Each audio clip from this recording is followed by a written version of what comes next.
L'analyse maintenant avec vous, Gauthier Rybinski. Bonjour Gauthier.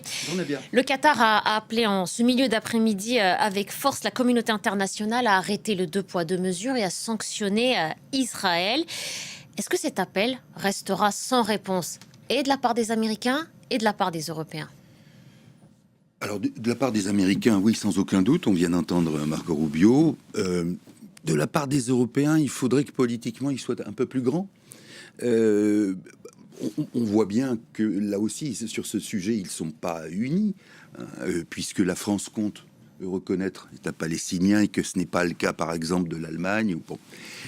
Cette affaire, c'est quand même le bal des hypocrites, parce que quand Netanyahou dit au Qatar, soit vous expulsez les terroristes, soit vous les traduisez devant la justice. Mais qui a fabriqué cette liaison parfois incestueuse entre le Hamas et le Qatar, si ce n'est Israël, notamment au moment où le Fatah ayant été défait, il s'est agi de savoir comment on allait payer les fonctionnaires du Hamas qui prenaient la relève.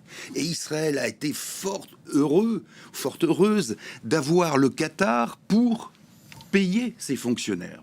Bon, de l'autre côté, vous savez très bien que le Qatar joue un rôle, de par ses fonds, de par sa puissance financière, joue un rôle incontestable dans toute une sorte de nébuleuse d'actions qui sont terroristes ou revendicatives.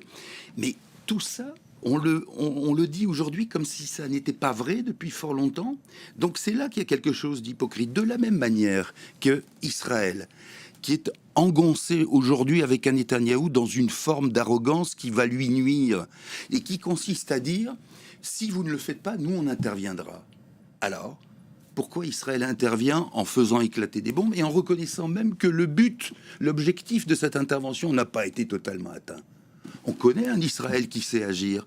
Comment un certain nombre de dignitaires nazis ont été assassinés, ou même de fédayines ou de responsables palestiniens plus tard? C'était par des manières beaucoup plus discrètes. C'est pas que ça change fondamentalement la chose, mais ça ne met pas dans l'embarras un certain nombre d'États comme le Qatar ou même les États-Unis. Ce que vous dites, c'est que l'État hébreu, le Mossad plus particulièrement, a eu le moyen de mener des assassinats ciblés de manière plus discrète. Si là, alors Israël frappe avec fracas le Qatar, c'est pour que ce soit su. Pourquoi frapper le Qatar, qui est pourtant un médiateur important dans les négociations qui ont été menées et pour la libération des otages? Mais parce que je crois que, si vous voulez, la négociation sur un arrangement, au fond, au moment où le Hamas est défait militairement, le gouvernement actuel d'Israël n'en a cure. La victoire, elle est dans l'écrasement non seulement du Hamas, mais de la bande de Gaza. Et c'est là qu'il y a quelque chose qui est profondément dommageable, bien sûr, par exemple, à tous ceux qui sont à Gaza et tous ceux qui sont morts, mais aussi à Israël.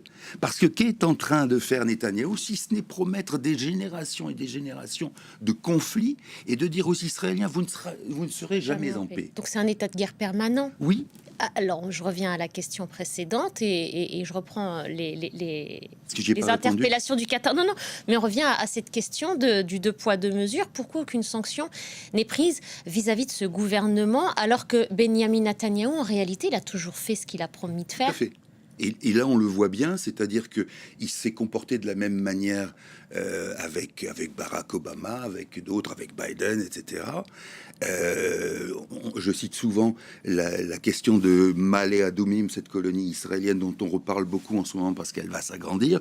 C'était Obama qui était allé voir Netanyahou en lui disant freiner un peu sur la colonisation, et Netanyahou lui a dit oui. Et Obama était à peine reparti dans son avion que Netanyahou signait le décret d'élargissement ou d'agrandissement. Bon, là, on aurait pu penser qu'avec un ami proche comme Trump, il en serait différemment. Le credo de Netanyahou, encore une fois, qui a toujours dit qu'il n'y aurait jamais d'État palestinien, c'est donc de faire en sorte que tout ce qui pourrait paraître comme une pause n'ait pas lieu, parce que cette pause, c'est le moment où on réfléchit, où éventuellement on peut trouver des arrangements, même provisoires. Donc il y a au fond cette urgence guerrière de conflit, qui est celle du gouvernement israélien. Et en face de ça, soyons clairs aussi, les arrangements du Qatar qui favorisent le Hamas. Qu'est-ce que le Hamas sinon un outil d'oppression? Un outil d'oppression des populations palestiniennes et un outil terroriste vis-à-vis des populations israéliennes. Donc encore une fois, pardon de le dire, mais cette histoire ne peut changer d'axe et de compréhension que, s'il y a un renouvellement des personnels politiques, aussi bien palestiniens qu'israéliens, et puis que l'on retire ce substrat religieux à la chose, parce que vous voyez bien qu'aujourd'hui, pour certains, aussi bien en Israël que chez les Palestiniens, on se bat pour 5 cm² de terre, et ça ne vaut aucun mort, ni d'un côté ni de l'autre.